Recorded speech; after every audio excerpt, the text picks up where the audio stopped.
ಕೆಟ್ಟದಾಗಿ ಮೆಸೇಜ್ ಹಾಕ್ತಾರೆ.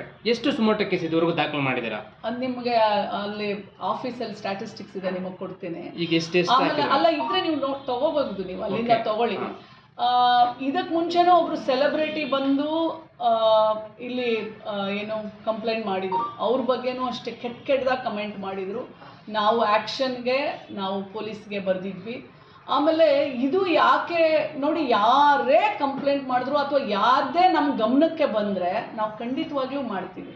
ಬಟ್ ಮತ್ತು ಅವರೇ ನೋಡಿ, ಈಗ ಯಾವುದೋ ಒಂದು ಆರ್ಗನೈಸೇಷನ್ ಒಂದು ಹುಡುಗ ಬಂದು ಕಂಪ್ಲೇಂಟ್ ಮಾಡಿದ್ದಾರೆ, ಈ ಥರ ಎಲ್ಲ ಒಂದು ಹೆಣ್ಮಗಳ ಬಗ್ಗೆ ಕಮೆಂಟ್ ಮಾಡ್ತಾ ಇದ್ದಾಳೆ ಅಂತ. ಸೊ ಮಹಿಳಾ ಆಯೋಗಕ್ಕೆ ಅದು ರಮ್ಯಾ ಅಂತಲ್ಲ, ನಾನು ನಿಮಗೆ ಮೊದಲಿಗೆ ಹೇಳಿದ್ದೀನಿ, ಅವಳು ಒಬ್ಬಳೆ ಹೆಣ್ಣು ಮಗಳು. ಬಟ್ ಏನಂತಂದರೆ ಅವರೊಂದು ಸೆಲೆಬ್ರಿಟಿ ಆಗಿರೋದ್ರಿಂದ ಲಕ್ಷಾಂತರ ಜನ ಅವರನ್ನು ಗುರುತಿಸ್ತಾರೆ. ಸೊ ಆ ವಿಷಯ ಬಂದಾಗ ನಾವು ಕ್ರಮ ತಗೊಂಡಾಗ, ನಾವು ಆಯೋಗದಿಂದ ಬರೆದಾಗ ಬೇರೆಯವರೆಲ್ಲ ಎತ್ತೆಚ್ಕೊಳ್ತಾರೆ ಅನ್ನೋದು ಒಂದೇ ಕಾರಣ. ಅದು ಬಿಟ್ಟರೆ ಬೇರೆ ಏನಿಲ್ಲ. ನಮಗೆ ಆಯೋಗಕ್ಕೆ ಎಲ್ಲ ಹೆಣ್ಮಕ್ಳು ಒಂದೇ.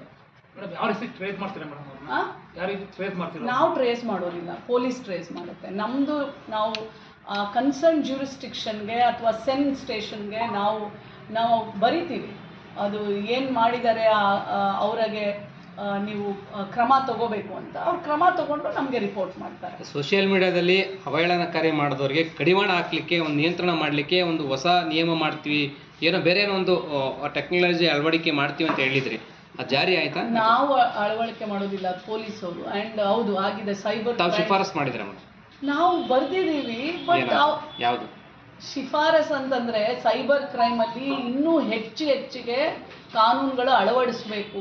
ಯಾಕಂದರೆ ಆಮೇಲೆ ಅವೇರ್ನೆಸ್ ಇಲ್ಲ ಜನರಿಗೆ, ಅದ್ರ ಬಗ್ಗೆ ಅವೇರ್ನೆಸ್ಸೇ ಇಲ್ಲ. ಕ್ರೈಮ್ ಆದಾಗ ಎಷ್ಟೋ ಜನಕ್ಕೆ ಸೈಬರ್ ಕ್ರೈಮ್ ಒಂದು ಫೋನ್ ಮಾಡಬೇಕು ಅನ್ನೋದನ್ನು ಗೊತ್ತಿಲ್ಲ. ಹೆಲ್ಪ್ಲೈನ್ ಬಂದು 1930.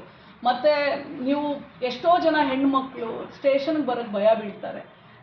ನಮ್ಮ ಹೆಸರು ಹೊರಗೆ ಬಂದುಬಿಡತ್ತೆ, ನಮಗೆ ಏನಾದರೂ ಮಾನಹಾನಿ ಆಗ್ಬೋದು, ನಮ್ಮ ತಂದೆ ತಾಯಿಗೆ ಗೊತ್ತಾಗ್ಬೋದು. ಈ ಥರ ಎಲ್ಲ ಇರೋದ್ರಿಂದ ಎಷ್ಟೋ ಜನ ಹೆಣ್ಮಕ್ಳು ಕಂಪ್ಲೇಂಟ್ ಮಾಡೋಕ್ಕೆ ಮುಂದೆ ಬರಲ್ಲ. ಅವ್ರು ಕೂತಿದ್ದ ಕಡೆಯಿಂದನೇ 1930ಗೆ ಅವರು ಹೆಲ್ಪ್ಲೈನ್ಗೆ ಫೋನ್ ಮಾಡ್ಬೋದು. ಮತ್ತು ಎರಡನೇದು ಏನಂತಂದರೆ ಮೇಲ್ ID ಇದೆ, ಅಲ್ಲಿ ನೀವು ಓಪನ್ ಮಾಡಿದ್ರೆ ಗೂಗಲಲ್ಲಿ ನೀವು ಮೇಲ್ ID ನೀವು ಅಲ್ಲೇ ಕಂಪ್ಲೇಂಟ್ ಲಾಡ್ಜ್ ಮಾಡ್ಬೋದು. ಅದು cybercrime.gov.in, ಇದು ಸೆಂಟ್ರಲ್ ಗೌರ್ಮೆಂಟು. ಸೊ ಅಲ್ಲೇ ನೀವು ದಾಖಲು ಮಾಡಿದರೆ ಇಮಿಡಿಯೇಟ್ಲಿ ಕಂಪ್ಲೇಂಟ್ ಲಾಡ್ಜ್ ಆಗುತ್ತೆ. ಆಮೇಲೆ ದೇ ವಿಲ್ ಸ್ಟಾರ್ಟ್ ಟ್ರ್ಯಾಕಿಂಗ್. ಕಾನೂನು ಪ್ರಕಾರ ತನಿಖೆ ಆಗುತ್ತೆ, ಕ್ರಮ ಆಗುತ್ತೆ. ಈಗಾಗಲೇ ಹೇಳಿದ್ರಿ ಇನ್ನೊಬ್ಬರು ಸೆಲೆಬ್ರಿಟಿ ಅಂತ, ಅವ್ರು ಯಾರು ಮೇಡಮ್ ಕಂಪ್ಲೇಂಟ್ ಕೊಟ್ಟಿದ್ರು? ಹೆಸರು ಹೇಳೋಕ್ಕೆ ಇಷ್ಟಪಡೋದು. ಮೇಡಮ್, ಈಗ ಸೋಷಿಯಲ್ ಮೀಡಿಯಾದಲ್ಲಿ ಬೇರೆ ಬೇರೆ ರೀತಿಯಾಗಿ ಕಮೆಂಟ್ಸ್ ಎಲ್ಲ ಹಾಕ್ತಾ ಇದ್ದಾರೆ. ಅವ್ರಿಗೆ ಇವಾಗ ಜೈಲು ಶಿಕ್ಷೆ ಇರುತ್ತೆ, ಅಥವಾ ನೀವು ಹೇಳಿದ್ರಿ ಇಷ್ಟು ವರ್ಷ ಶಿಕ್ಷೆ ಇದೆ, ಇದ್ರ ಬಗ್ಗೆ ತುಂಬ ಜನಕ್ಕೆ ಅರಿವಿಲ್ಲ. ಸೊ ಏನಾದರೂ ಆ ಥರ ಅವೇರ್ನೆಸ್, ಅದು ಆ ಅವೇರ್ನೆಸ್ ನಿಮ್ಮ ಮುಖಾಂತರ ಆಗಲಿ ಅಂತ ನಾನು. ಸಪ್ರೇಟ್ ಮಹಿಳಾ ಆಯೋಗದಿಂದ ಏನಾದರೂ ಪ್ಲಾನ್ ಇದೆಯಾ ಅವೇರ್ನೆಸ್ ಮೂಡಿಸೋದಕ್ಕೆ? ನಾವು ಎಲ್ಲ ಕಡೆ ಅವೇರ್ನೆಸ್ ಪ್ರೋಗ್ರಾಮ್ಸ್, ಯಾವುದೇ ಜಿಲ್ಲೆಗೆ ಹೋದರೂ ಅವೇರ್ನೆಸ್ ಪ್ರೋಗ್ರಾಮ್ಸ್ ಕಂಪಲ್ಸರಿ ಮಾಡ್ತೀವಿ. ಅಂದರೆ ಯಾವ ಥರ ಮೇಡಮ್ ಸ್ಪೆಸಿಫಿಕ್? ಮಾತಾಡ್ತೀವಿ ಮತ್ತು ಇದನ್ನು ಪಾಂಪ್ಲೆಟ್ಸ್ಗಳನ್ನ ಹಂಚ್ತೇವೆ. ಮತ್ತು ಸೋಷಿಯಲ್ ಮೀಡಿಯಾದಲ್ಲಿ ನಾನು ಭಾಳ ಆ್ಯಕ್ಟಿವ್ ಆಗಿದ್ದೀನಿ, ಮೊನ್ನೆನೂ ನಾನು ಮಾತಾಡಿದ್ದೀನಿ. ಸೊ ಈ ಸೋಷಿಯಲ್ ಅವೇರ್ನೆಸ್ ಪ್ರೋಗ್ರಾಮ್ಸ್ ಏನೆಲ್ಲ ಇರುತ್ತೆ, ನಮ್ಮ ಕಡೆಯಿಂದ ಏನೆಲ್ಲ ಆಗಬೇಕು ನಾವು ತಪ್ಪದೇ ಮಾಡ್ತೀವಿ. ಈ ಪ್ರಕರಣದಲ್ಲಿ ರಮ್ಯಾ ಅವರೇನಾದರೂ ನಿಮ್ಮನ್ನು ಸಂಪರ್ಕ ಮಾಡಿಲ್ಲ. ಸೋಷಿಯಲ್ ಮೀಡಿಯಾದಲ್ಲಿ ಇದು ಮಾಡ್ತೀವಿ. ಸೋಷಿಯಲ್ ಮೀಡಿಯಾದಲ್ಲಿ ಏನು ಮಾಡ್ತಾ ಇದ್ದಾರೆ, ತಾವು ಮಹಿಳೆಯರ ಪರವಾಗಿ ಸುಮೋಟೋ ಮಾಡಿಕೊಂಡು ಅವ್ರಿಗೆ ನ್ಯಾಯ ಕೊಡಿಸುವಂಥ ಕೆಲಸ ಮಾಡ್ತಾ ಇದ್ದಾರೆ. ಬಟ್ ಕೆಲವೊಂದಷ್ಟು ಜನ ನಿಮ್ಮನ್ನೇ ಟೀಕೆ ಮಾಡೋ ರೀತಿಯಲ್ಲಿ ಮಾತಾಡ್ತಾ ಇದ್ದಾರೆ. ರೀಲ್ಸ್ ಮಾಡೋದ್ರಲ್ಲಿ ಮಹಿಳಾ ಆಯೋಗದವ್ರು ಬಿಸಿ ಇದ್ದಾರೆ, ಆ ರೀತಿಯಾಗಿ ನಾನು ರೀಲ್ಸ್ ಮಾಡೋದಿಲ್ಲ. ನಾನು ಮಾಡೋ ಕೆಲಸವನ್ನ ರೀಲ್ಸ್ ಮಾಡಿ ಹಾಕ್ತಾರೆ.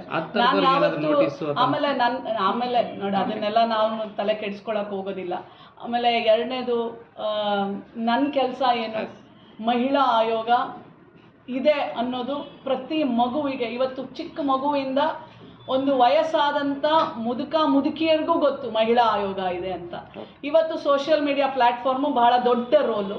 ಸೊ ಅದು ಪ್ಲೇ ಮಾಡ್ತಾ ಇದೆ, ಅದನ್ನು ನಾವು ಯೂಸ್ ಮಾಡ್ತಾ ಇದ್ದೀವಿ. ಅದು ಆಮೇಲೆ ಮಹಿಳಾ ಆಯೋಗದ ಒಂದು ಮುಖ್ಯವಾದಂಥ ಒಂದು ಕರ್ತವ್ಯನೇ ಅರಿವು. ಸೊ ಅರಿವನ್ನು ಮೂಡಿಸ್ಲಿಕ್ಕೆ ಸೋಷಿಯಲ್ ಮೀಡಿಯಾ ಪ್ಲ್ಯಾಟ್ಫಾರ್ಮ್ನ ನಾವು ಆಯೋಗದವರು ಉಪಯೋಗ ಮಾಡಿದ್ವಿ. ಮೇಡಮ್, ಪ್ರಭು ಚೌಹಾಣ್ ಅವ್ರದ್ದು ಏನಾಯ್ತು ಮೇಡಮ್? ಅವ್ರು ಈಗಲೂ ಬಂದಿದ್ದರು, ಅವ್ರ ತಾಯಿ ಮತ್ತು ಬಂದಿದ್ದರು, ಮಗಳು. ಅವ್ರ ಮೇಲೆ FIR ಆಗಿದೆ. ಮತ್ತು ಎರಡನೇದು, ಅವನು ಅಬ್ಸ್ಕಾಂಡ್ ಆಗಿದ್ದಾನೆ ಆ ಹುಡುಗ.